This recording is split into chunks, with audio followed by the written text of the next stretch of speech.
ये सीजन 1 का last part होने वाला है। हमें उसी लड़के को दिखाया जाता है जो कि काफी ज्यादा घबराया हुआ होता है, क्योंकि उसके चेहरे से साफ पता चल रहा होता है और साथ में वो कुछ चीज लेकर भाग रहा होता है। ये चीजें कहां से शुरू हुई उसके बारे में हमें बताया जाता है। जो चॉल है उसने इस लड़के को गैम्बलिंग साइट के बारे में बताया था। ये लड़का कुछ पैसे कमाने के चक्कर में उसने जो मोबाइल पर गैम्बलिंग एप्स होती थी उन पर पैसा लगाना शुरू किया। शुरू में तो वो जीतने लगा, अपनी माँ के जितने भी पैसे थे उन्हें वो दांव पर लगाता गया, लेकिन कुछ टाइम बाद उसे आदत हो गई और वो अपने माँ के पैसे सारे लगाते चला गया और हारते चला गया। पर उसे ऐसा लग रहा था कि वो कुछ पैसे तो हारेगा ही, ये तो गेम का एक रूल होता है। उसे अपने आप पर भरोसा था और वो और भी ज्यादा गैम्बल खेलने लगा और लगातार बैक टू बैक हारते हारते उसे पता ही नहीं चला कि वो कब 5 मिलियन येन हार चुका था। उसे हर बात का अंदाजा था कि उसके पेरेंट्स को ये बातें पता चली तो उसे घर से निकाल दिया जाएगा या फिर और भी ज्यादा बुरा होगा। ऑनेस्टली उसने मान लिया था कि वो एक गलत काम कर रहा है और उससे बचने के लिए वो गैम्बलिंग साइट पे गया और वहां पर उसे प्रीशियस चीज मिली जिसे लेकर वो भाग रहा था।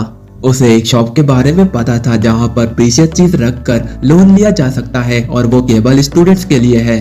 उसी दौरान बूली उस शॉप में पहुंच जाता है और जो बैग में लेकर भाग रहा होता है वो उसकी टेबल पर रख देता है। जो उसके सामने बंदा होता है वो काफी ज्यादा इरिटेट होता है और उससे पूछता है कि ये है क्या चीज और तुझे चाहिए क्या।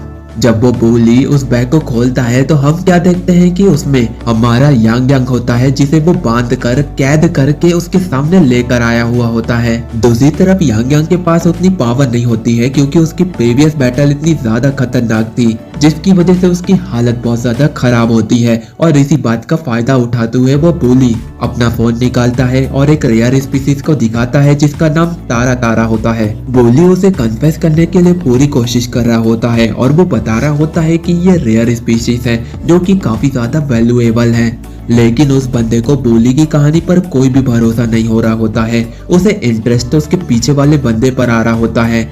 असल मायनों में कहा जाए तो वो यहाँ का रियल बॉस है। बूली पूरी कोशिश कर रहा होता है कि वो अपने सामने वाले बंदे को कन्फेस कर दे। फिर हमें असल बॉस को दिखाया जाता है जो कि उसकी बातों से मुस्कुरा रहा होता है और काफी ज्यादा एनॉइंग हो जाता है, इसलिए वो कहता है हम इस लड़के को लोन दे देंगे और अपना सर हिला देता है और बात यहाँ पर खत्म हो जाती है।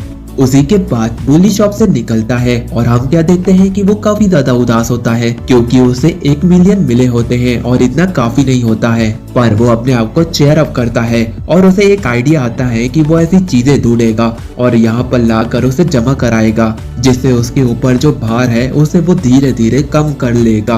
तभी उसके पास एक बंदा आ रहा होता है जो कि बूली पर ध्यान नहीं देता है और उसे सीधा क्रॉस करते हुए उसी शॉप पर जा रहा होता है। शॉप में पहुंचने के बाद वो सन का आईडी कार्ड उनके सामने रख देता है और कहता है कि उसे शॉर्ट टर्म में जितना लोन मिल सकता है उतना दे दो। तो सामने वाला बंदा काफी ज्यादा घबराया हुआ होता है। वो अपने बॉस की तरफ देख रहा होता है क्योंकि उसे यहाँ पर कुछ भी समझ में नहीं आ रहा होता है। तभी उसे बॉस एक सिग्नल देते हैं और वो तुरंत उससे कहता है अपनी हुड्डी उतारो, मुझे तुम्हें देखना है और यहाँ पर आइडेंटिफाई करना है कि तुम सच में अपना आईडी कार्ड जमा करने के लिए आए हो या फिर चोरी का कार्ड लेकर आए हो। इसी दौरान वो लड़का यानी कि वो लड़की अपनी हुड्डी उतारती है और अपने सामने जो कार्ड होता है उससे उसका फेस तो मैच होता है, लेकिन थोड़ा सा डिफरेंस होता है उसकी आईज में क्योंकि उसके हेयर और आई का कलर बहुत ज्यादा डिफरेंट होता है। ये कहना मुश्किल था कि ये जो आईडी कार्ड में लड़की है वो सही में यही है कि नहीं। ये चीजें करते हुए वो लड़की काफी ज्यादा घबराई होती है क्योंकि वो रियली में सन नहीं है।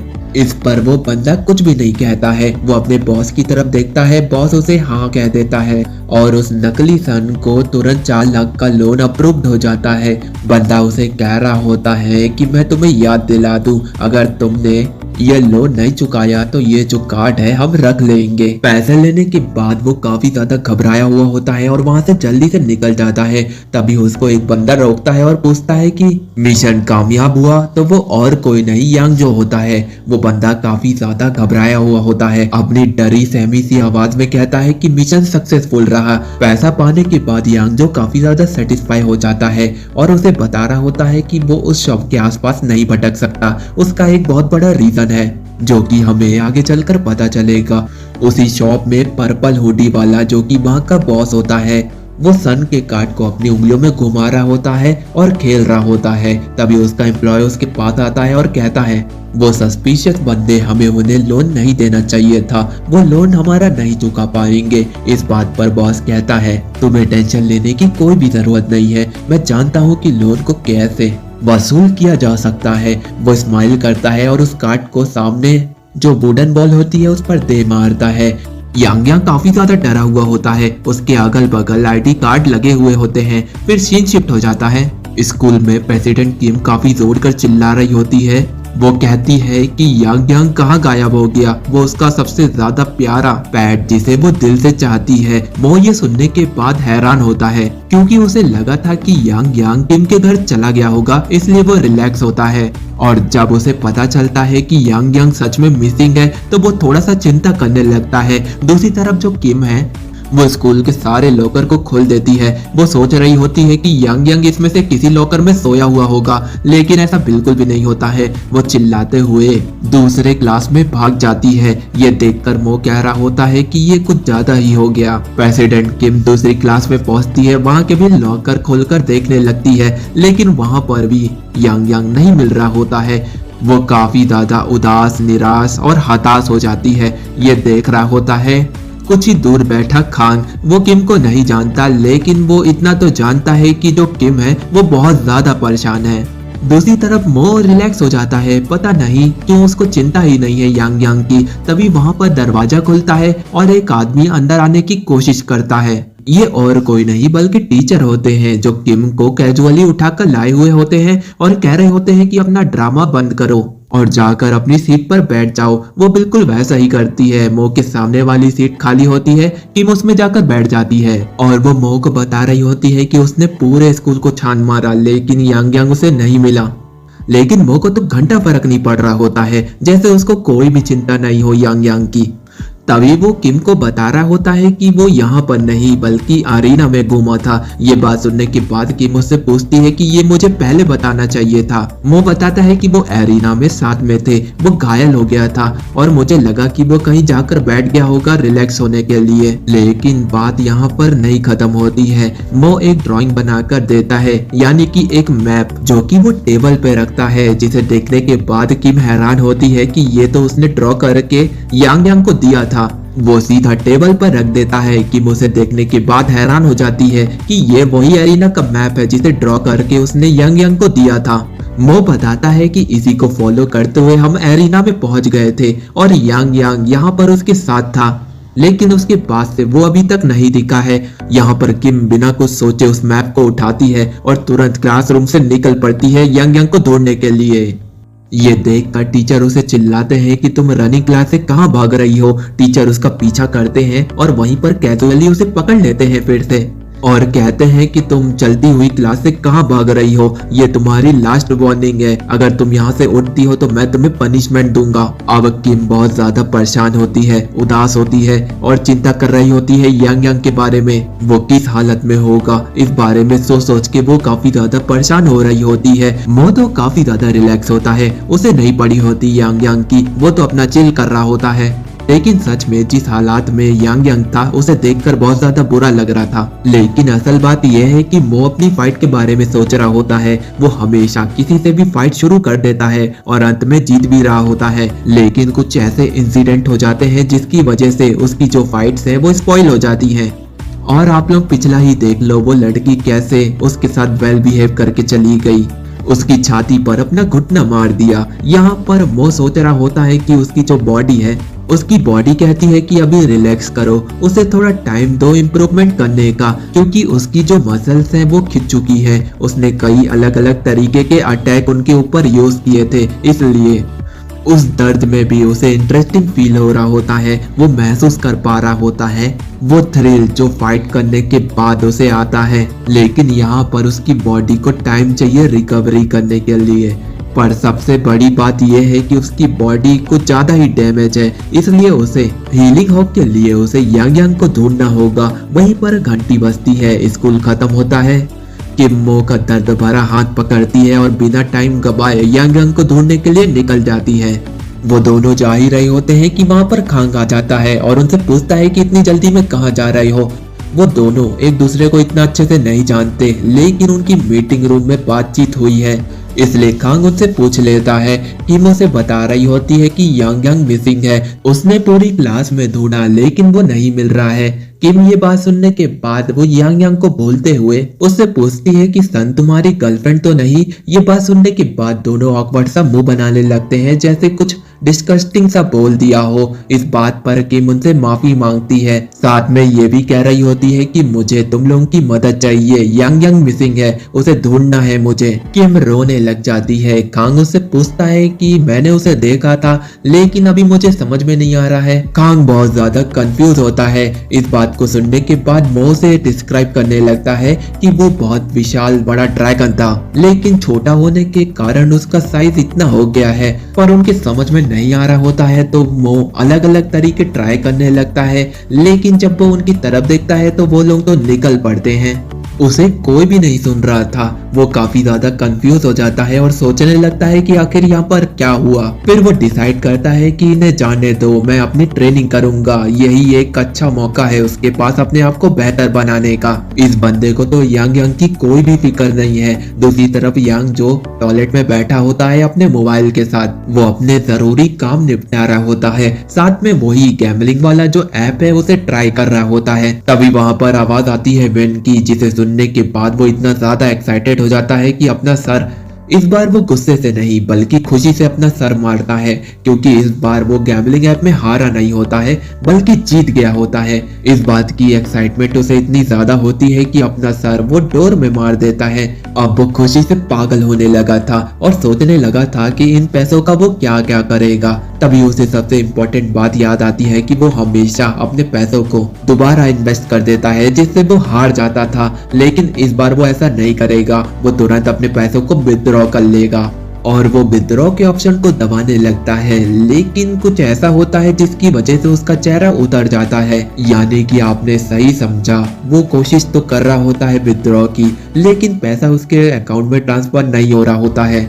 और यही गैम्बलिंग ऐप का सीक्रेट होता है। पहले तो वो लोगों को जितवाते हैं और उन्हें एडिक्टेड बना देते हैं, जिसकी वजह से वो अपना सारा पैसा उसमें लगा दे। और बिल्कुल यांगजो के साथ भी यही होता है। वो गेम एक स्कैम होता है। उसने यहाँ पर कुछ भी नहीं जीता था, उसकी हालत बहुत ज्यादा खराब हो जाती है, वो यहाँ पर कुछ कर भी नहीं सकता था। फिर 6 दिन के बाद का सीन दिखाया जाता है, जहाँ पर मो अजीब सा बिहेव कर रहा होता है। वो कोशिश कर रहा होता है कि वो टीचर को उकसाए और उससे फाइट करे, लेकिन वो आगे बढ़ जाते हैं। दूसरी तरफ किंग, सन, खांग तीनों मिलकर यांग यांग को ढूंढ रहे होते हैं। वो उसी जगह पर पहुंच जाते हैं, उस जगह का चप्पा चप्पा छान मारते हैं, लेकिन यांग यांग नहीं मिलता है। दूसरी तरफ खांग उनकी मदद करने के बाद अपनी ट्रेनिंग करना शुरू कर देता है। यहाँ तक कि जो किम है वो अपने प्यारे पेट के लिए एक पोस्टर भी तैयार करती है, पर उसका कोई फायदा नहीं होता है। पूरे 6 दिन तक ढूंढने के बाद वो लोग थक कर एक पार्क में बैठ जाते हैं। वो दोनों एक लंबी सांस ले रहे होते हैं, क्योंकि वो काफी टाइम से बहुत ज्यादा मेहनत कर चुके होते हैं। किम सन से कह रही होती है कि मेरा इतना साथ देने के लिए शुक्रिया, मैंने तुम्हारे लिए परेशानी क्रिएट की। जिस पर सन कहती है कि कोई बात नहीं, दोस्तों में इतना चलता है। पर जो किम होती है, ये बात सुनने के बाद उसे बहुत ज्यादा गुस्सा मुंह पर आ रहा होता है। आखिर वो कहाँ पर है, उसने उसका साथ भी नहीं दिया। इस बात से वो गुस्सा नहीं थी, गुस्से की असल वजह यह थी कि जो यांग यांग है वो मोह का सबसे प्रीशियस पेट है, लेकिन उसे कोई भी फिक्र नहीं। इस बात से वो काफी ज्यादा गुस्से में होती है, लेकिन वो सन पर ध्यान देती है और कहती है कि तुमने मेरे लिए इतना कुछ किया है तो मैं तुम्हारे लिए ड्रिंक लेकर आऊंगी। और तुरंत वो ड्रिंक के लिए निकल जाती है, लेकिन उसे यह नहीं पता होता कि जो सन है वो बहुत ज्यादा बड़ी मुसीबत में फंसने वाली है। उसी के पीछे एक बड़ा सा चौड़ा सा बंदा आ जाता है, उसके हाथ में उसका आईडी कार्ड होता है और वो उसे वहीं पर उठा लेता है। जब किम वहां पर ड्रिंक्स लेकर आई हुई होती है तो वो एक बात पर गौर करती है कि जो सीट थी जहां पर वो बैठे थे वो तो खाली लग रही है। आखिर यहाँ पर ऐसा क्या हुआ? अब हम वापिस मो के पास आते हैं। वो लड़ने के लिए टीचर से ऐसा बिहेव नहीं कर रहा था, बल्कि वो उनकी बॉडी को देखकर जेलस फील कर रहा होता है। वो उनके आसपास भटकने लगता है और उनकी बॉडी को एनालाइज करते हुए कह रहा होता है कि आपकी बॉडी कमाल की है, आप कौन सी डाइट लेते हैं, उसको भी कुछ सजेशन दीजिए। टीचर को बहुत ज्यादा गुस्सा आने लगता है, कोई उनकी बॉडी को उनके परमिशन के बिना छुए। इस बात से वो काफी ज्यादा गुस्से में आ जाते हैं, लेकिन मो ये नहीं देखता है, वो छूने लगता है। पर हद तो तब हो जाती है जब वो चेस्ट पर अपनी उंगलियां रख देता है।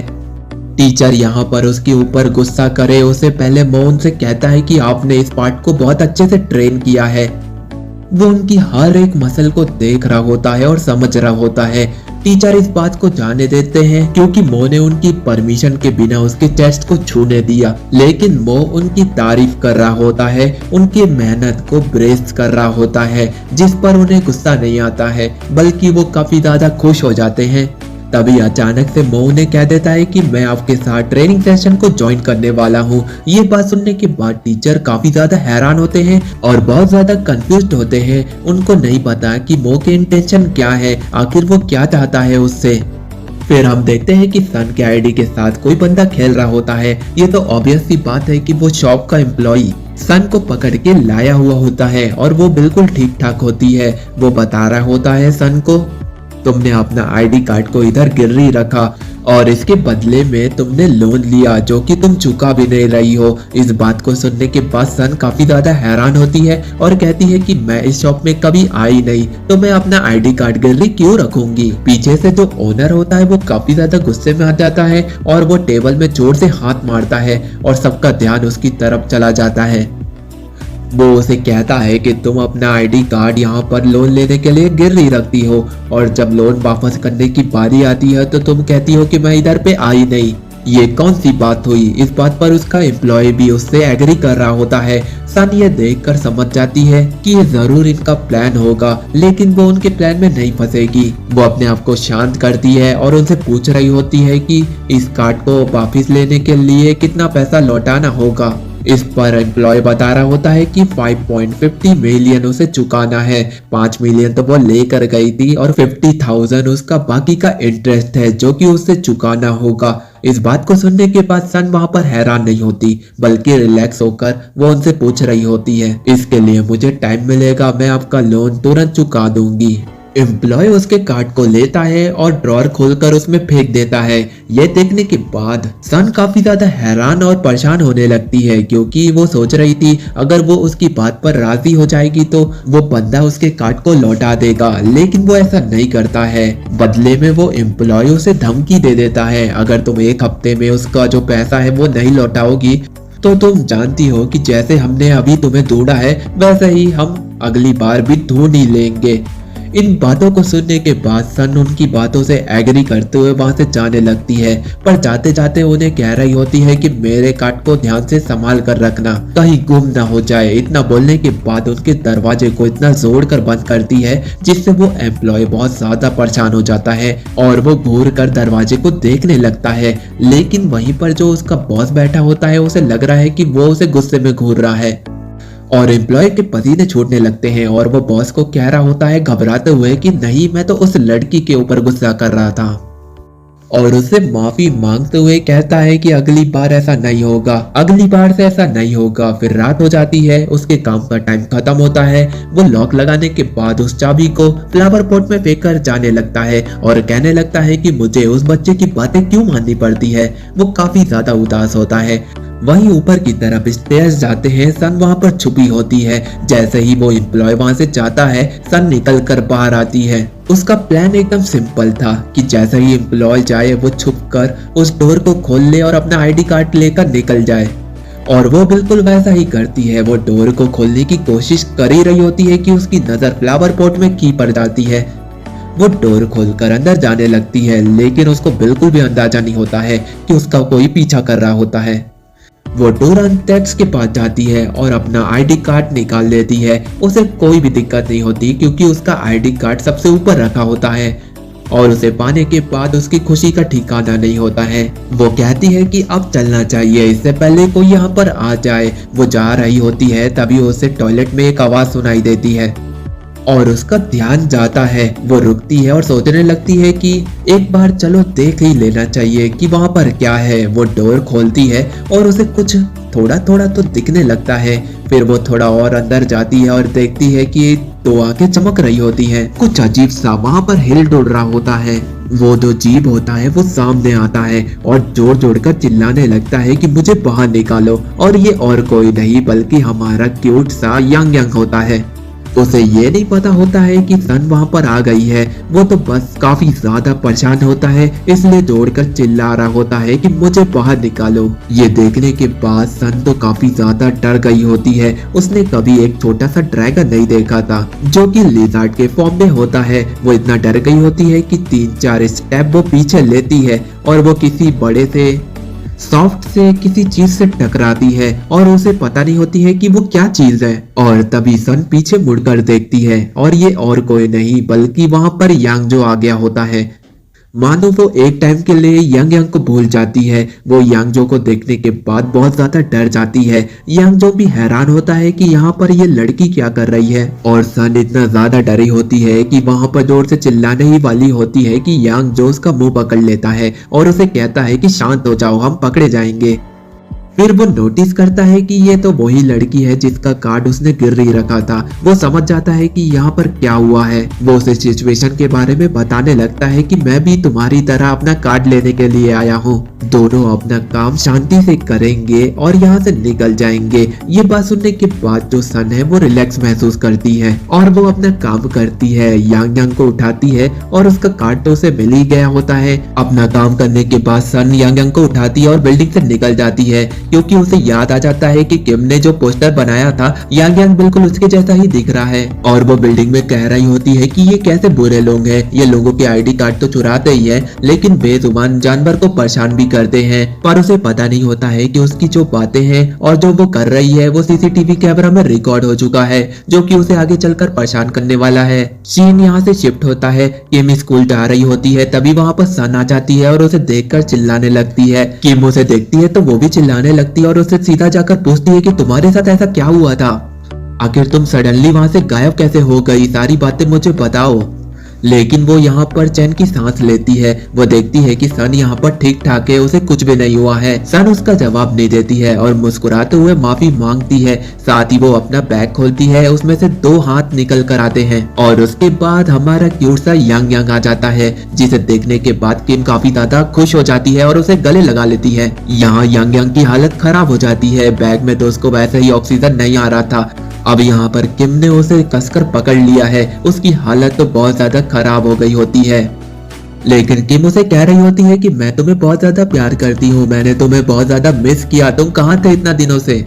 यांग यांग यहाँ पर उसकी बातों पर ध्यान नहीं देता है और उसे कुछ जानी पहचानी सी स्मेल आने लगती है और सीधा वो उसकी तरफ कूद जाता है। और हम देखते हैं कि वहाँ पर मो जा रहा होता है। यांग यांग सीधा उसके हाथ पर लैंड करता है। मो का हाथ पहले से ही इंजर्ड होता है और वो यांग यांग को नहीं देखता है। सीधा वो रिफ्लेक्स करते हुए यांग यांग को जोर से झटकता है जिसकी वजह से यांग यांग जमीन में जाकर टकरा जाता है और मो की नजर सीधा यांग यांग पर जाती है। वो मो से माफी नहीं मांगता जो उसने किया, बल्कि वो कहता है कि तुम्हें ध्यान से सोच समझ कर कदम उठाने चाहिए। इस बात से किम को वहाँ पर बहुत ज्यादा गुस्सा आ जाता है और वो मो को चिल्लाने लगती है कि ये क्या बदतमीजी है, वो इतने दिनों बाद लौटा है और तुम उसके साथ ऐसा बिहेव कर रहे हो। लेकिन मो को तो कोई फर्क नहीं पड़ता जो उसने यांग यांग के साथ किया। किम की कंप्लेन सुनी वो तो बिल्कुल चिल होता है। दूसरी तरफ जो ग्रैनी शॉप होती है वहाँ पर उसका मालिक काफी ज्यादा भड़क रहा होता है क्योंकि उसने सीसीटीवी कैमरा को चेक कर लिया होता है।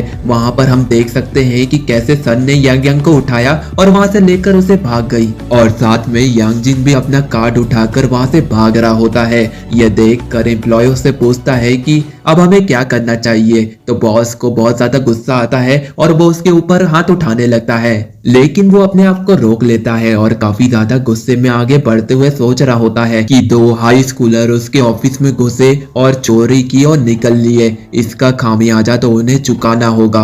वो बॉस काफी ज्यादा गुस्से में होता है। फिर हमें स्कूल का सीन दिखाया जाता है जहाँ पर फुटबॉल मैच चल रहा होता है। वहीं पर एक बंदा जोड़कर फुटबॉल को किक मारता है और उसके ठीक सामने मो खड़ा होता है लेकिन वो वहां से हटता नहीं है जिससे वो फुटबॉल उसके मुंह पर लग जाती है। उसके चेहरे पर स्माइल होती है जैसे मानो उसको फुटबॉल के रूल पता ही ना हो कि आगे क्या करना होता है। और ये सच भी है क्योंकि वो दूसरी दुनिया का है, उसे फुटबॉल के रूल्स नहीं पता है और उसके भी रूल्स एंड रेगुलेशन में ये है कि जो भी उसके ऊपर पहले अटैक करे उनसे वो बचने का कोशिश नहीं करता है, उनका सामना करता है जैसे उसने फुटबॉल का किया।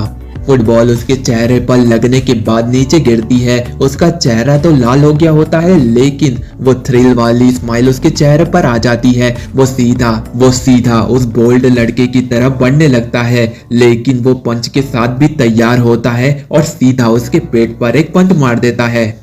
वो लड़का पहले तो सोच रहा होता है कि उसने फुटबॉल को किक किया तो उसे डॉज करना चाहिए था, लेकिन वो यहाँ पर उसे पंच मारने के लिए आगे बढ़ गया है। वो इतना सोच पाता कि वो पंच उसे लग चुका था, उसकी हालत बहुत ज्यादा खराब हो गई थी। वो बंदा नीचे गिर गया। वो यहाँ पर तैयारी करने लगा कि वो अपने पंचोस को उसके ऊपर बैक टू बैक बरसाने लगेगा। ये सीन सब लोग देख रहे होते हैं और वो समझ जाते हैं कि ये उसका हाल उस बोली लड़के के जैसे करने वाला है, हमें तुरंत उसे रोकना होगा। सब आगे बढ़ते हैं और दूसरी तरफ जो स्पोर्ट्स टीचर होते हैं वो भी समझ जाते हैं कि वहां पर कुछ तो ऐसा चल रहा है।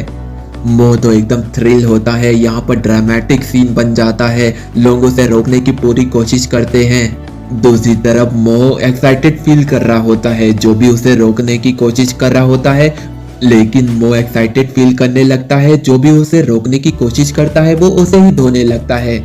दूसरी तरफ किम और यांग यांग को एक अच्छा स्पेस मिल जाता है, जहां पर किंग यांग यांग को कह रही होती है कि उनकी फाइट को जाने दो और मेरी बातों को सुनो। वो अपना एक पुराना फोन निकालती है और यांग यांग को दे देती है और कहती है कि ये जो फोन है ये तुम रख सकते हो, जब भी तुम्हें मेरी जरूरत पड़े कॉल या टेक्स्ट कर देना।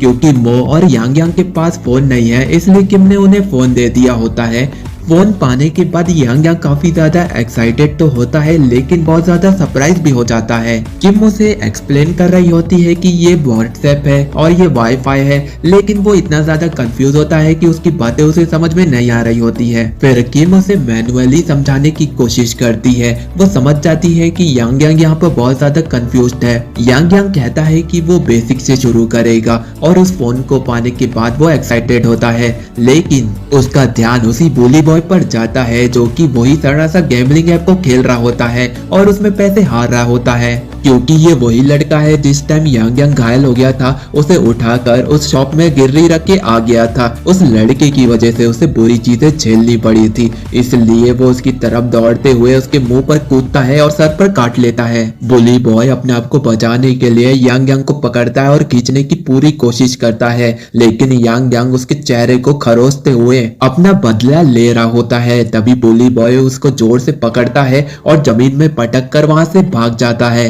और भागते भागते उसे याद आ जाता है कि ये वही इंसेक्ट है जिसे उसने गिररी रखा था।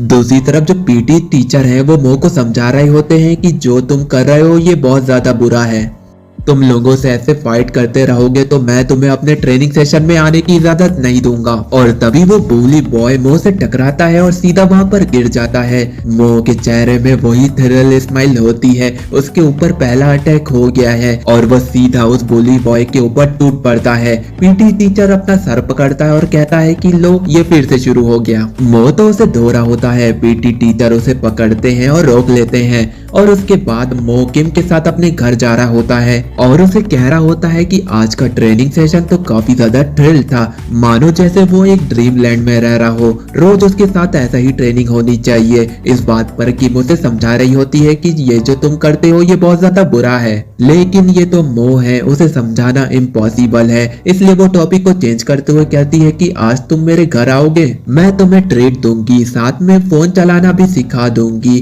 तो मोह मान जाता है। उसी के पीछे सन अपनी दोस्त के साथ हंसी मजाक गॉसिप करते हुए आगे बढ़ रही होती है। उसे किसी भी खतरे का एहसास नहीं होता है। वहीं उसके पीछे खांग भी होता है जो कि अपने गर्दन को मड़ोड़ते हुए कह रहा होता है कि मैं कल गलत पोर्शन में सो गया था। और उसी के ठीक पीछे हाजू होता है जो कि अपनी बंदी से बात कर रहा होता है और उसके चेहरे में स्माइल होती है। तभी सन के पास कोई आवाज लगाता है वॉलेट वाली लड़की, और ये और कोई नहीं यांग जो होता है और उसके सर पर चोट लगी होती है। उसके चेहरे के हाव भाव से समझ सकते हैं कि उसकी कल पिटाई हुई हो। लगता है शॉप के मालिक ने उसके साथ कुछ किया है जिसकी वजह से वो सन का आईडी कार्ड मांगने के लिए यहाँ पर आया हुआ होता है। सन ये बात सुनने के बाद काफी ज्यादा हैरान होती है और बहुत ज्यादा कंफ्यूज होती है, लेकिन वो उसे यहाँ पर पहचान लेती है कि ये तो वही बंदा है। इस पर यांग जो उसे चिल्लाते हुए बताता है कि जब हम कल अपना आईडी कार्ड लेने के लिए गए थे तब सारी चीजें सीसीटीवी कैमरे में रिकॉर्ड हो गई थी। इस बात को सुनने के बाद सन काफी ज्यादा हैरान होती है। फिर वो कहती है कि इससे हमें क्या फर्क पड़ता है अगर उन्होंने देख लिया, आखिर ये मेरा आईडी कार्ड है। उसे ये बात समझ में नहीं आ रही होती है कि ये बंदा उससे उसका आईडी कार्ड मांगने क्यों आया हुआ होता है।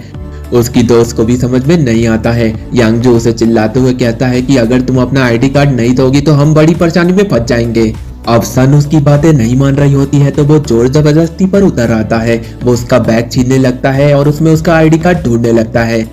ये सीन दूर खड़े खांग और हासू देख रहे होते हैं और वो दूर से ही समझ जाते हैं कि उनकी प्यारी सन के साथ क्या हो रहा है। वो दौड़ते भागते हुए उसके पास पहुंच जाते हैं। रास्ते में वो दोनों मो को क्रॉस कर रहे होते हैं जिसे सिनेरियो बिल्कुल भी समझ में नहीं आ रहा होता है। जब उसके माइंड में सारी चीजें प्रोसेस होती हैं तो वो समझ जाता है कि यहाँ पर क्या हो रहा है, लेकिन जो यांग जून है वो वहाँ पे नहीं रुकता है। वो सन के बैग में आईडी कार्ड को ढूंढ रहा होता है। वो बता रहा होता है कि अगर तुमने अपना कार्ड नहीं दिया तो हम बहुत बड़ी मुसीबत में फंस जाएंगे। उसी बीच हादू और खांग हवा में कूदते हैं और अपने पंच को तैयार करते हैं और यांगजो के ऊपर हमला कर देते हैं। लेकिन उसी बीच एंट्री होती है मो की। वो दोनों के पंचेस को ब्लॉक कर देता है। यह सीन देखकर आपको लग रहा होगा कि यांगजो को मो बचाने आया है, लेकिन ऐसा बिल्कुल भी नहीं है। उसे अपनी पुरानी फाइट याद आती है। वो यांग जुंग के साथ 1-on-1 बैटल करना चाहता है। खांग और हाजू ने एक्सपेक्ट नहीं किया था कि मो उनके रास्ते में आ जाएगा। वो काफी ज्यादा शॉक्ड होते हैं और जब मो उसकी तरफ पलट कर देखता है, वो भी थ्रिल्ड स्माइल के साथ,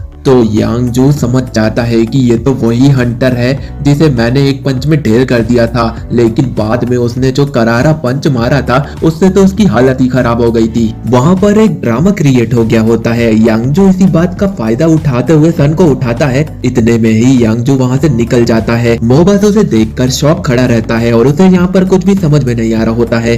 खांग और हासू को तो मौका ही नहीं मिलता सन को बचाने का। वो वहां पर खड़े होते हैं। जब वो देखते हैं कि यांग जो भाग गया है तो तुरंत उसे बचाने के लिए उसके पीछे निकल जाते हैं और फिर एक बार वो लोग मो को पास करते हैं। मो के तो कुछ भी समझ में नहीं आ रहा होता है। वो बिल्कुल कंफ्यूज्ड खड़ा होता है कि यहाँ पर क्या हो रहा है। फिर वो थोड़ा देर में प्रोसेस करता है कि ये लोग भी एक्साइटेड हैं उस बंदे से फाइट करने के लिए। फिर वो दौड़ कर उनका पीछा करने लगता है और चिल्लाते हुए कहता है कि रुको, पहले मेरा अपोनेंट है वो, मैं उससे फाइट करूंगा। लेकिन उसे यहाँ पर पता नहीं है कि चीजें कितनी ज्यादा डिफरेंट हो गई हैं। यांग जो अपना इलाका जिसका नाम है नैरो वैली, वहां पर मुड़ जाता है और देखकर लग रहा होता है कि वहां पर उसके पास कोई भी चारा नहीं है। लेकिन आपकी गलतफहमी है। जब मो, खांग, हासू वहां पर पहुंचते हैं तो देखते हैं कि ये इलाका तो चारों तरफ से बंद है। यहाँ पर यांग जो तो फंस गया है, अब उसके पास कोई भी चारा नहीं है। लेकिन जब खांग को याद आता है कि इस जगह पर वो तो पहले आ चुका है मो के साथ, ये वही इलाका है जहाँ पर उसकी पहली फाइट हुई थी। मतलब मो के साथ यांग जो वहां पर सन को नीचे उतारता है और वो उतारता नहीं बल्कि उसे पटक देता है, जिससे सन को बहुत ज्यादा दर्द होता है क्योंकि यांग जो उनको सन को उठाया नहीं जा रहा होता है। फिर वो उनको कहता है कि अब आ जाओ, मुझसे फाइट करो। लेकिन मो वहां पर आगे आता है और कहता है कि तुम लोग नहीं बल्कि मैं 1-on-1 फाइट करूंगा। इस बात पर हाजू उस पर गुस्सा निकाल रहा होता है। हाजू उसे कह रहा होता है कि तुम जो चीजें कर रहे हो उसमें तुम्हें बहुत मजा आता होगा, लेकिन जो मैं चीजें करने वाला हूँ वो मैं अपनी बहन के लिए करने वाला हूँ। उसकी जान पर बनाई है और तुम्हें मस्ती सूझ रही है। बताओ तुमने उस टाइम हमारे पंचेस को ब्लॉक क्यों किया था? यही कि तुम उससे 1-on-1 बैटल करना चाहते हो। तुम कितने ज्यादा बुरे हो। मो को यहाँ पर समझ में आ जाता है कि हाजू उसके ऊपर बहुत ज्यादा गुस्सा है, लेकिन वो वहाँ पर उससे माफी नहीं मांगता है। स्माइल करते हुए कहता है कि यांगजो को निपटाने के बाद तुम्हारी बारी आएगी।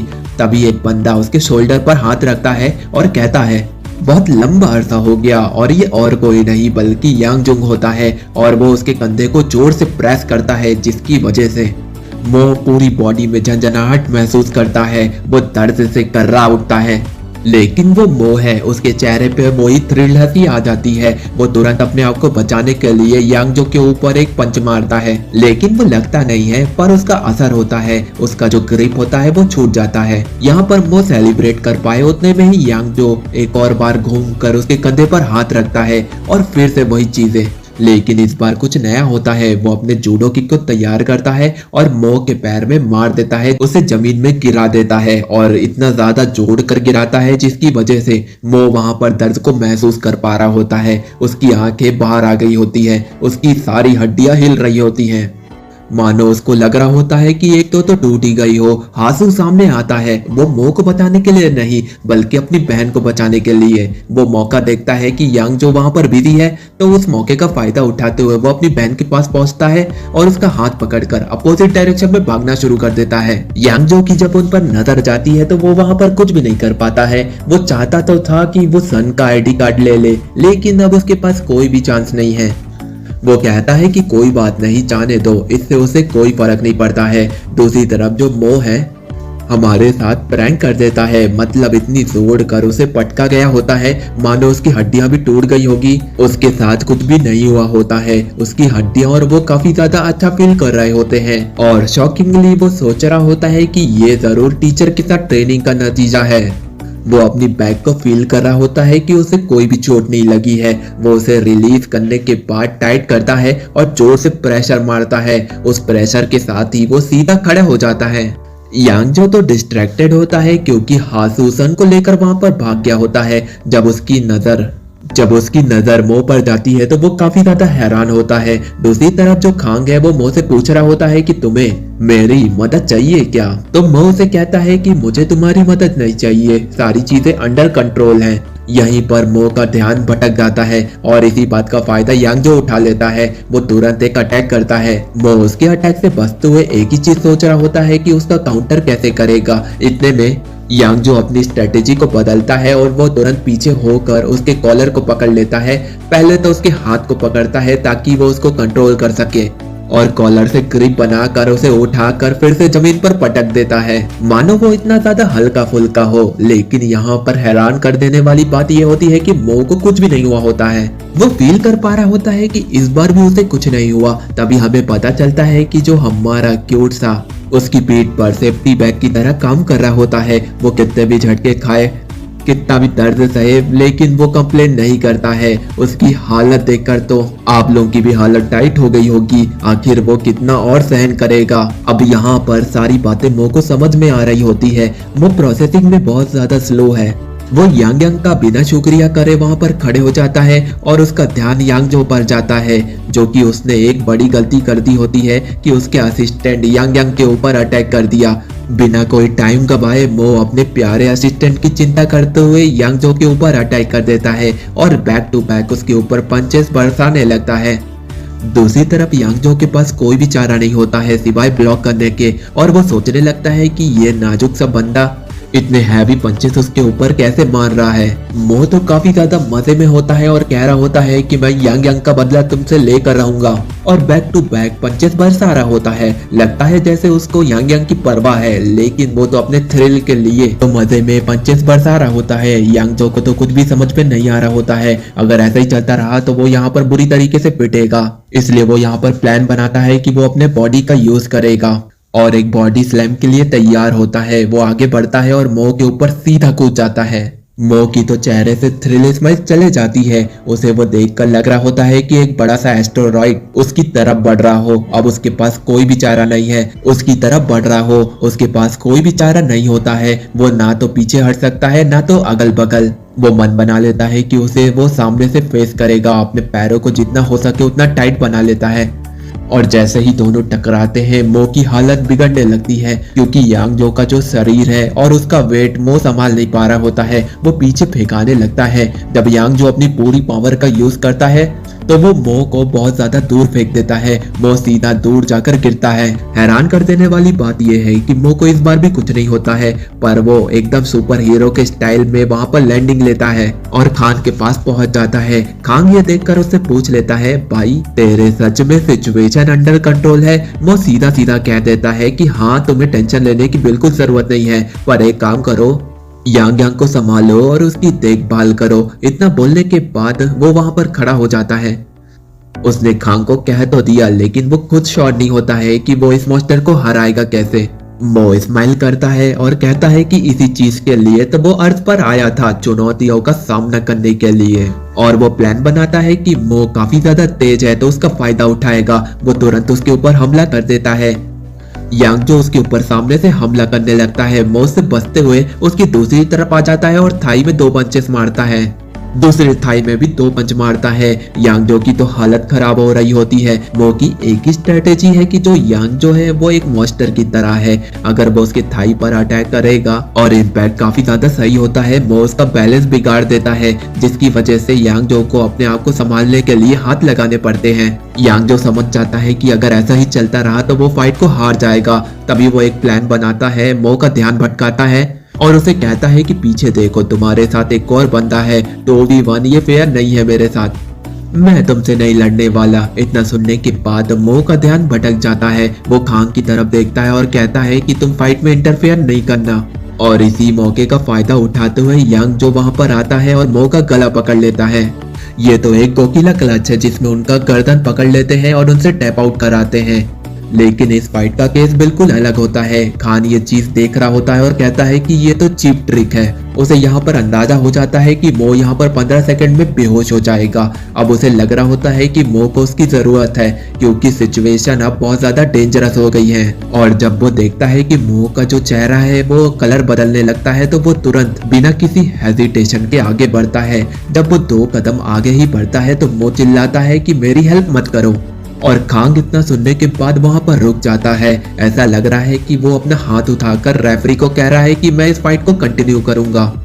खांग श्योर नहीं होता है कि मो सही में ठीक है कि नहीं, उसे यहाँ पर रुकना चाहिए कि नहीं। लेकिन वो देखता है कि मो वहाँ पर थ्रिल हंसी फिर से हंसने लगता है, तो उसे थोड़ा सा ठीक लगता है। लेकिन असल बात यह है कि जो यांग जो है उसने मो को इतनी टाइटली बांधा होता है कि अगर मो यहाँ पर रिलीज नहीं होता है तो वो बहुत बड़ी मुसीबत में फंस जाएगा, क्योंकि उसका जो ब्रेन है और उसमें जो ब्लड सप्लाई होती है वो भी रुक गई होती है। अब मो के दिमाग में एक आइडिया आता है कि वो उस मूव को चलेगा। वो तुरंत अपने नेक को टाइट करता है, जिससे उसका नेट यांग जो के हाथों पर बहुत ज्यादा भारी होने लगता है। उसके बाद मो अपने गर्दन को सिकोड़ लेता है, जैसे हम अपने पेट को सिकोड़ते हैं वैसे ही। अब यहाँ पर थोड़ा सा स्पेस बन जाता है। वो अपने दोनों हाथों से यांग जो के हाथों को पकड़ लेता है, वो भी क्रॉस करते हुए यहाँ पर मौका बन जाता है। अब फाइट बैक कर सकता है हमारा मो। वहाँ पर थोड़ा सा स्पेस बन जाता है। वो अपने दोनों हाथों को जिगजैग पोजीशन में डालता है और यांगजो के शोल्डर को कसकर दबाने लगता है। यांगजो दर्द को बर्दाश्त नहीं कर पाता है और मो को छोड़ देता है। ये चीज देखकर वहां पर सब लोग हैरान हो जाते हैं कि मो ऐसा भी कुछ कर सकता है। वो एक आम लड़का था, लेकिन अब ऐसी फाइटिंग एक्सपीरियंस को दिखाते हुए वो आम नहीं रहा, अब वो एक्स्ट्रा ऑर्डिनरी बन चुका है। और वो सामने देख पा रहा होता है कि यांग जो कितने ज्यादा गुस्से में है। इसी बात का मो फायदा उठाने वाला है। वो उसके हर एक हमले को प्रेडिक्ट कर पा रहा होता है। उसे लग रहा होता है कि वो एक बड़ी सी चट्टान है, जिसे एक बस प्रॉपर पंच मारा जाए उसके टुकड़े हो जाएंगे। लेकिन ये इतना ज्यादा आसान नहीं है। फिर वो अपनी ट्रेनिंग को याद करता है जो कि वो अपने टीचर के साथ करता था। टीचर अपने लेग डेस कर रहे होते हैं, वो बारबल को अप्स एंड डाउन कर रहे होते हैं, जिसे देखने के बाद वो सोच रहा होता है कि इस ट्रेनिंग को करने के बाद उनके जो मसल्स हैं वो सही में ग्रो होंगे कि नहीं। वो उनके पैरों के अंगूठों को देखने लगा और वो श्योर करने लगा कि उनके अंदर वो पावर जनरेट हो रही है कि नहीं। जब टीचर वहां से जाने लगे तो वो बारबल के पास जाता है। टीचर को वो कॉपी करते हुए बारबल को उठाता है और सेम पोजीशन पर अप एंड डाउन करने लगता है। और उसी के बाद वो एक कदम आगे भी बढ़ाता है और उसके चेहरे पर वो थकान बिल्कुल भी नजर नहीं आ रही होती है। ये देखने के बाद टीचर मानो उनके पैरों से तो जमीन निकल गई हो। वो इतना ज्यादा शॉक्ड होते हैं। ये चीजें करने में उन्हें कितने ज्यादा महीनों लग गए थे, लेकिन ये बंदा एक ही दिन में बारबल स्क्वाट्स इतनी आसानी से कर पा रहा है, वो भी सेम वेट में। टीचर उसे देखने के बाद बहुत ज्यादा चिंता करने लगा और उसे पूछने लगा कि तुम इतने हैवी वेट के साथ आगे स्क्वाट्स मारने वाले हो, तुम अपने आप को नुकसान पहुंचा दोगे। वो रोकने की पूरी कोशिश कर रहे होते हैं, लेकिन वो इतने में कहाँ मानने वाला। वो तो अपने मर्जी का मालिक है और वो अपने आप को चोट भी नहीं पहुंचाने वाला। उसके इरादे, उसकी प्लानिंग और उसकी जो स्ट्रैटेजी है वो बिल्कुल अलग होती है, क्योंकि आप लोगों को तो पता ही है कि उसे 3 मिलियन साल का एक्सपीरियंस जो है, इसलिए वो उनके दम पर अपनी ट्रेनिंग को कंटिन्यू करता है। और ये बातें तो टीचर को नहीं पता है। वो पुराने टाइम पर जब लोगों से फाइट करता था, उसके सामने जितने भी मॉन्स्टर होते थे, उनसे फाइट के दौरान उसने ये टेक्निक को सीखा था। वो अपने किसी भी मस्कुलर को ढीला कर सकता है और स्ट्रॉन्ग कर सकता है। और साथ में वो हर एक पॉइंट को कंट्रोल कर सकता है। वो कहीं का ब्लड कहीं पर भी डाइवर्ट कर सकता है। उसके पास इतना ज्यादा टैलेंट होता है, उसने अपनी जर्नी में ये सब सीखा होता है। जैसे मानो एक बड़ा सा चट्टान उसके सामने है और वो अपने हाथ में पावर को इकट्ठा करके उसे एक झटके में तोड़ देता है, और वहीं पर वही चीजें कर रहा होता है। अपनी पूरी पावर को अपने लेग्स में इकट्ठा करता है और टीचर के सामने स्क्वाट्स मारने लगता है। जितनी रफ्तार में उसके टीचर स्क्वाट्स कर रहे होते हैं, उनसे दुगनी रफ्तार में वो स्क्वाट्स को करके दिखा रहा होता है। यही टेक्निक का यूज मो यांगजो के सामने करता है। वो अपने एक हाथ को बहुत ज्यादा कमजोर बना लेता है, उसकी पावर को शिफ्ट दूसरे हाथ में कर देता है, जिससे उसकी मसल बढ़ जाती है और उसकी पावर 2 गुना हो जाती है। कांग उसकी चिंता करते हुए उसे ऑब्जर्व कर रहा होता है, कहीं यांगजो की जो अटैक थी उससे कहीं उसे इम्पैक्ट ना हुआ हो। मो उसकी तरफ देखता है और कुछ नहीं बोलता है, पर उसे याद आता है वो टेक्निक के बारे में। जब उन दोनों की फाइट हुई थी तो खांग ने उसके ऊपर वो सुपर पंच मारा था। उसी टेक्निक को मो यहाँ पर कॉपी करने वाला है। इस बार मो स्पीड पर नहीं बल्कि पावर पर फोकस करता है। वो सीधा यांगजो की तरफ बढ़ रहा होता है। यांगजो उसके अटैक से बचने के लिए दोनों हाथ को आगे करता है और एक शील्ड बना लेता है, लेकिन अब कोई फायदा नहीं। मो का पंच यांगजो को लगता है और वो महसूस कर पा रहा होता है कि इसका जो इम्पैक्ट है उसकी पूरी बॉडी में फैल गया है। अब वो उसे सहन नहीं कर पा रहा होता है, मानो जैसे कि मो ने एक चट्टान पर अपनी पूरी पावर से पंच मारा और उसके टुकड़े टुकड़े हो गए। वैसा ही कुछ यहाँ पर होता है। यहाँ पर यांगजो के छाती पर इतना ज्यादा जोड़कर वो पंच लगता है जिससे वो वहां पर बेहोश हो जाता है। मो यहाँ पर फाइट जीत जाता है। वो अपने से 2 गुने स्ट्रॉन्ग अपोनेंट को हरा देता है, लेकिन वो यहाँ पर कुछ तो भूल रहा होता है।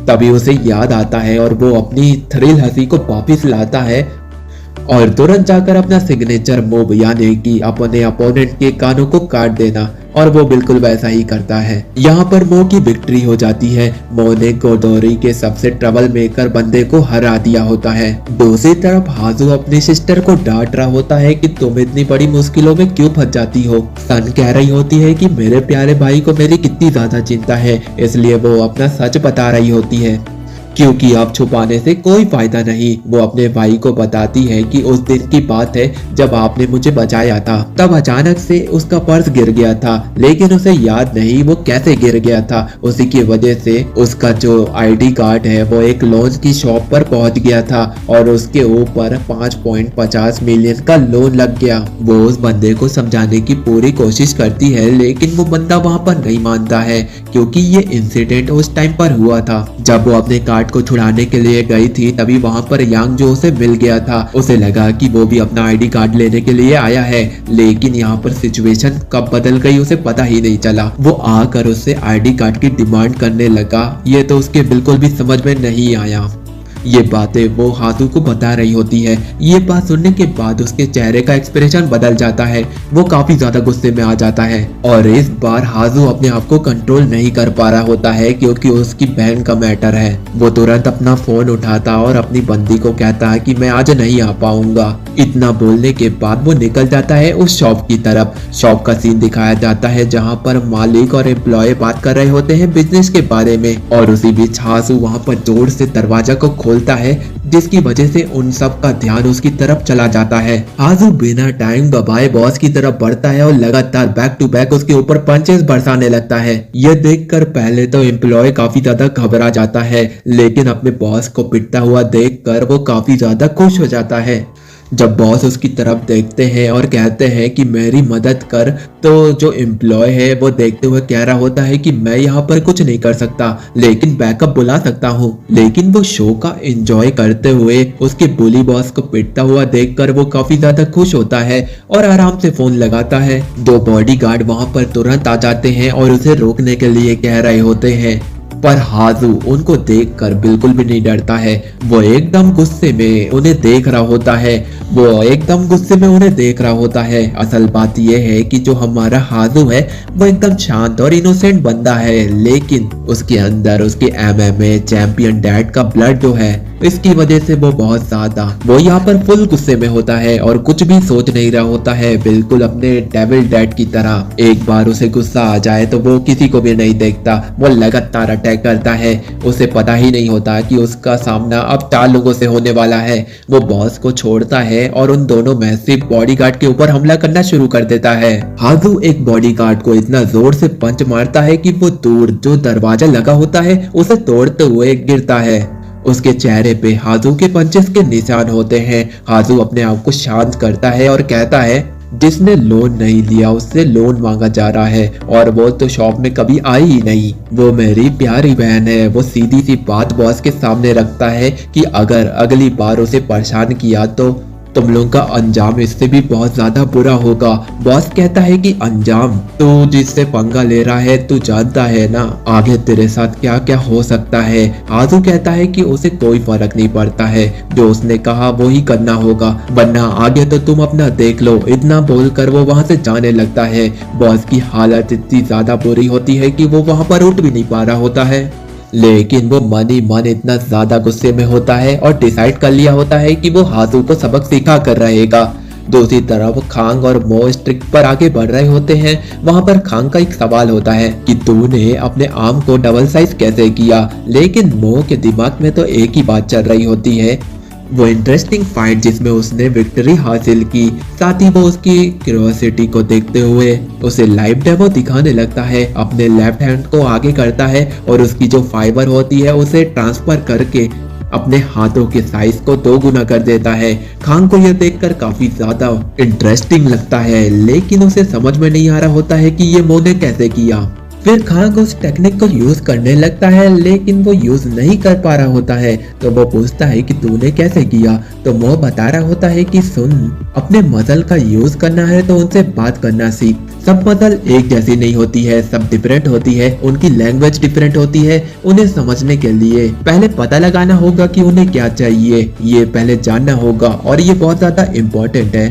अगर तूने ये फाइंड आउट कर लिया तो तेरे लिए तो ये तो बहुत ज्यादा आसान हो जाएगा अपने मसल को कंट्रोल करना और तू अपनी बॉडी का बॉस बन जाएगा। ये बात सुनने के बाद खांग तो खुश तो होता है, लेकिन वहां पर ट्राई करने लगता है, पर वो यहाँ पर यूज नहीं कर पा रहा होता है, इसलिए वो बहुत ज्यादा फ्रस्ट्रेटेड हो जाता है। मो यांग यांग दोनों देखकर हंसने लगते हैं कि इससे तो ये सिंपल ट्रिक भी नहीं आती। तभी यांग यांग उससे पूछता है कि मास्टर आप ये टेक्निक उसको क्यों सिखा रहे हैं जिसे आपको मास्टर करने में 100 साल लग गए थे। इसका जवाब देते हुए मो कहते हैं, अरे मेरे प्यारे यांग यांग, मैं अर्थ पर इसलिए आया हूँ कि इंटरेस्टिंग बैटल उसे मिले।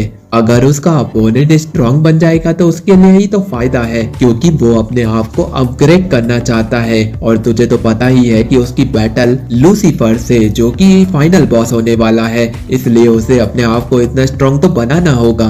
यांग यांग कहता है कि उसे मालूम है कि जो लूसीफर है वो अर्थ का बैरियर नहीं तोड़ पाएगा, लेकिन मो के जहन में ये बातें नहीं होती है। एक दिन जरूर आएगा और लूसीफर बैरियर को तोड़ने का तरीका जरूर फाइंड आउट कर लेगा, इसलिए वो उस दिन के लिए तैयार रखना चाहता है अपने आप को और आपसे वो और भी ज्यादा इंटेंसिव ट्रेनिंग करेगा। सीन कट होता है, पर्पल हुडी वाला बंदा किसी से मिलने के लिए आया हुआ होता है। हमें बताया जाता है कि उसके सामने जो बंदा बैठा है वो इस एसोसिएशन का मालिक है और उसका अंकल है, और उसे चिढ़ाते हुए कह रहा होता है कि तू हमेशा गैम्बलिंग ऐप से पैसे छापता रहता है और तू कोई भी मेहनत नहीं करता है। लेकिन उसका जवाब देते हुए पर्पल हुडी वाला और कंप्लेन करते हुए कहता है कि मैं अपनी पूरी मेहनत करता हूँ लेकिन मुझे मेरा फल नहीं मिलता है। उसके अंकल उसे कहते हैं कि शांत हो जाओ, ये जो एम्पायर तुम देख रहे हो एक दिन मैं तुम्हें ये सौंपने वाला हूँ। लेकिन उनके मन में चल रहा होता है कि ये तो एक छोटी सी लोन शॉप भी नहीं संभाल पाया, तो इस एसोसिएशन को कैसे संभाल लेगा। पर यहाँ पर वो एक लंबी सांस लेते हैं और उसे कहते हैं कि चलो मैं तुम्हें कुछ दिखाता हूँ। उसके कंधे पर हाथ डालते हैं और इसी बिल्डिंग की 2nd फ्लोर पर उसे लेकर जाते हैं और हम क्या देखते हैं, वही 3 बंदे शॉप की देखभाल का काम उन्हें मिला होता है। वो उसके बॉडीगार्ड होते हैं, लेकिन उनकी हालत बहुत ज्यादा बुरी होती है और ये आप लोगों को तो पता ही है कि इनकी हालत किसने की है। पर उतना काफी नहीं था इन लोगों के लिए। इनके कपड़े खोले जाते हैं और इन्हें घसीट घसीट कर पीटा जाता है। तुम लोग से एक लोन शॉप भी नहीं संभाली जा रही, एक स्टूडेंट से पिट कर आ गए। तभी वहां पर एक बंदा आता है और उसी एम्प्लॉय को चिल्लाते हुए उसके मुंह पर नीली गोली डाल देता है। वहाँ पर ब्लैक सूट वाले बंदे आते हैं और उसे पकड़कर ले जाने लगते हैं और कह रहे होते हैं अगर तूने उस नीली गोली को थूका तो तेरा ये आखिरी दिन होगा। उसके बाद जो बॉस के अंकल होते हैं उसे एलिवेटर से नीचे की तरफ लेकर जा रहे होते हैं। बॉस अपने अंकल से बिजनेस की बातें शुरू करता है लेकिन अंकल उल्टा ही कहने लगते हैं मैंने तुझे एक छोटी सी शॉप दी जिसमें नॉर्मली स्टूडेंट्स आते थे और उनको भी तू संभाल नहीं पाया। अगर ऐसा ही चलता रहा और मैं किसी अच्छी जगह का तुम्हें बॉस बना दिया तो तुम तो उसकी हालत बहुत ज्यादा खराब कर दोगे। लेकिन उनका नेफ्यू कंप्लेन करते हुए कहता है कि मैं बच्चों से तो पैसा नहीं कमा सकता। उसी के बाद एलिवेटर खुलता है। बॉस के चेहरे पर स्माइल होती है, वो फुल्ली कॉन्फिडेंट होते हैं। नेफ्यू यहाँ पर स्टंट हो जाता है क्योंकि सामने एक बड़ा सा अरीना होता है। वहाँ पर 100 से भी ज्यादा लोग उस एरिना के मैच को देखने के लिए आए होते हैं और ये कोई आम 100 लोग नहीं होते बल्कि बहुत ही ज्यादा अमीर टाइप के लोग उस मैच का बेसब्री से इंतजार कर रहे होते हैं। नेफ्यू उस एरिना को देखकर काफी ज्यादा शॉक्ड होता है। बॉस उसे इसलिए लाया होता है कि वो कॉन्फिडेंट फील करे और उसे पता चले कि पैसे कैसे कमाए जाते हैं। अच्छा तो आप इस तरीके से पैसा बनाते हो, तो बॉस उसे कहते हैं कि ध्यान से देख। तभी वहां पर एक अनाउंसर आती है, उसके साथ एक कैंडिडेट भी आता है जो कि और कोई नहीं बल्कि वही एम्प्लॉय होता है। उसकी नीली नीली विंग्स निकली होती है, उसका चेहरा लाल होता है क्योंकि उसे नीली गोली खिलाई थी और उसका असर हो रहा होता है। नेफ्यू काफी ज्यादा शॉक्ड होता है कि उसके एम्प्लॉय के साथ ऐसा क्या हुआ। वो तो सूट में काफी ज्यादा कमजोर लगता था लेकिन रियल में उसकी बॉडी कुछ ज्यादा ही शेप में होती है। वो तो स्टंट खड़ा हो जाता है और सोचने लगता है कि ये मेरा एम्प्लॉय है। फिर मैच शुरू होता है। एम्प्लॉय आगे बढ़ता है उसे मारने के लिए। वो बंदा अपना गार्ड को सामने ले आता है लेकिन उसका कोई भी फायदा नहीं होता है क्योंकि एम्प्लॉय उसके ऊपर सीधा पंच मारता है जिसकी वजह से उसका जो ब्लॉक है यानी कि उसके हाथ की हड्डियां टूट जाती है और वो वहां पर टाइम वेस्ट नहीं करता है, सीधा उसके मुंह पर पंच मारता है और उसकी जो स्कल की हड्डियां होती है वो क्रैश हो जाती हैं। और ये सब उस नीली पिल का कमाल होता है। उसे खाने के बाद उसकी बॉडी फूल जाती है लेकिन वो अभी भी होश में रहता है और अपनी बॉडी के मजे ले रहा होता है। दूसरी तरफ बॉस नेफ्यू को दिखा रहा होता है वही नीली गोली और उसका सीक्रेट बता रहा होता है कि इसे खाने के बाद उनकी बॉडी एक अलग तरीके के शेप ले लेती है और इस पिल का यूज वो तब करते हैं जब उन्हें कोई बैटिंग जीतनी होती है। इसकी मदद से वो लाखों करोड़ों कमा लेते हैं। नेफ्यू उस पिल को देखने के बाद काफी ज्यादा हैरान होता है। उसे तो यकीन ही नहीं हो रहा होता है ये छोटी सी पिल इतना बड़ा काम कर सकती है। सीन शिफ्ट होता है। हमें मो को दिखाया जाता है जो कि जिम में स्क्वाट्स कर रहा होता है जो कि उसका फेवरेट बन गया होता है और आखिरी सेट करने के बाद बारबल को उनकी सही जगह रखने के बाद मो अपने आप में एक बहुत बड़ा चेंज देखता है। उसकी जो मसल्स है वो दोगुनी हो गई होती है, जैसे मानो उसकी पूरी बॉडी में करंट दौड़ रहा हो और यही चीज वो अपने टीचर को दिखा रहा होता है। साथ ही कहता है कि आज की ट्रेनिंग तो काफी ज्यादा इंटेंस थी। ये बात सुनने के बाद उसके जो टीचर है वो काफी ज्यादा शॉक्ड होते हैं और हैरान भी होते हैं। उसकी ऐसी बॉडी देखकर उसे कुछ बोल भी नहीं पा रहे होते हैं क्योंकि उसकी बॉडी को इतनी कम टाइम में इतनी ग्रोथ जो मिल गई थी। इस बात पर उन्हें डाउट हो रहा होता है कि मैं भी उसके साथ ट्रेनिंग कर रहा हूँ लेकिन इतनी जल्दी इसकी बॉडी इतने कम टाइम में इतनी बल्क कैसे हो सकती है, कहीं ये ड्रग तो नहीं ले रहा है। टीचर को डाउट होने लगता है। वो पसीना पसीना हो गया होता है और टीचर को कुछ बोलने ही वाला होता है कि टीचर उसके ऊपर भड़कने लगते हैं और अपना जो ड्रग के ऊपर लेक्चर है वो उसके ऊपर चिल्लाने और चीखने लगते हैं। तभी मो उनके ऊपर चिल्लाते हुए कहता है कि तुम किस बारे में बात कर रहे हो, वो नहीं जानता ये सब। ये बात सुनने के बाद टीचर बिल्कुल स्टंट हो जाते हैं और सोचने लगते हैं कि मो किस लेवल तक ट्रेनिंग कर रहा है। उनको तो बिल्कुल भी अंदाजा नहीं है, इसलिए वो उसके ऊपर डाउट कर रहे होते हैं लेकिन असल वजह तो कुछ और ही होती है। मो अपनी बॉडी को देखने के बाद कहता है कि अभी मैं इतना ताकतवर नहीं बना हूँ कि लूसीफर से लड़ पाऊँ। फिर उसके बाद वो शाम को उसी जगह पर पहुंच जाता है जहां पर उसने फाइट की थी। साथ में यांग यांग भी होता है और अपने साथ वो फोन भी लाया होता है। तभी वो रिंग करने लगता है और यांग यांग हैरान होने लगता है कि आखिर इस फोन के साथ क्या हो रहा है। तभी उसे याद आता है कि किम ने उसे ट्रेनिंग दी थी और उसी हिसाब से वो फोन को उठा लेता है और तुरंत मो के कान पे लगा देता है। किम होती है फोन पर और चिल्ला रही होती है कि तूने यांग यांग को इधर लेकर क्यों नहीं आया, उसे चेक करना है कि उसकी हालत ठीक तो है ना। तो वो उसे तुरंत कहता है कि नहीं, अभी उसके पास इतना टाइम नहीं है, वो अपने आप को चेक करने के लिए यहाँ पर आया है। इतना बोलने के बाद वो फोन को कट कर देता है और मो बिल्कुल सही टाइम पर आया हुआ होता है। क्योंकि वो छोटी लड़की और वो एक्स चैम्प वहीं पर होते हैं जो कि बातें कर रहे होते हैं कि किस तरीके से अपने बिजनेस को और ग्रोथ दें, क्योंकि उन्होंने स्ट्रीमिंग में थैंक्स बटन, सुपर चैट में और डोनेशन में कई सारा पैसा कमा लिया था। उसको आगे इन्वेस्टमेंट कैसे करना है उसके बारे में बात कर रहे होते हैं और काफी ज्यादा खुश भी होते हैं, लेकिन उनको नहीं पता कि उनकी खुशी कुछ ही टाइम की मेहमान है। वहाँ पर मो उनको देख लिया होता है। वो दोनों लड़कियों को मो की प्रेजेंट फील होने लगती है। जब वो मो अपना घुमाते हैं और मो को देखते हैं तो काफी ज्यादा हैरान हो जाते हैं। होप करता हूँ कि तुम लोग ने जो मेरे साथ किया था वो भूले नहीं होगे, ये बात याद दिला रहा होता है मो उन्हें।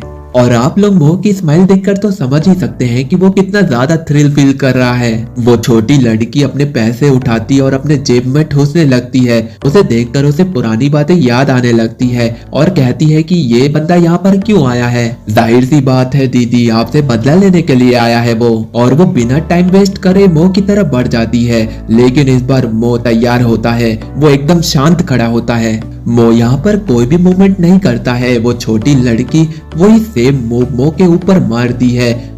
वो रनिंग नहीं, उसकी छाती पर दे मारती है। वो थोड़ा सा दूर खिसक जाता है। यांग यांग यहाँ पर घबरा जाता है और अपने मास्टर को देखता है और उनसे पूछता है कि आप ठीक तो हो ना। अगर वो हिट किसी को भी लग जाती है तो वो वहीं पर नॉकआउट हो जाएगा, लेकिन मो के साथ ऐसा बिल्कुल भी नहीं होता है। बैडेस अंदाज में स्माइल करता है, लेकिन दूसरी तरफ वो लड़की बहुत ज्यादा कंफ्यूज होती है और सोचने लगती है कि उसने अपना अटैक बिल्कुल परफेक्ट किया, लेकिन अभी भी ये शांति से खड़ा है और कुछ भी बोल नहीं रहा है। वो दोबारा ये गलती नहीं दोहराने वाला था। उसे पता था कि ये चीजें जरूर होंगी, इसलिए वो अपने चेस्ट के मसल को और भी ज्यादा सख्त कर लेता है जिससे उसको इम्पैक्ट बिल्कुल भी ना हो।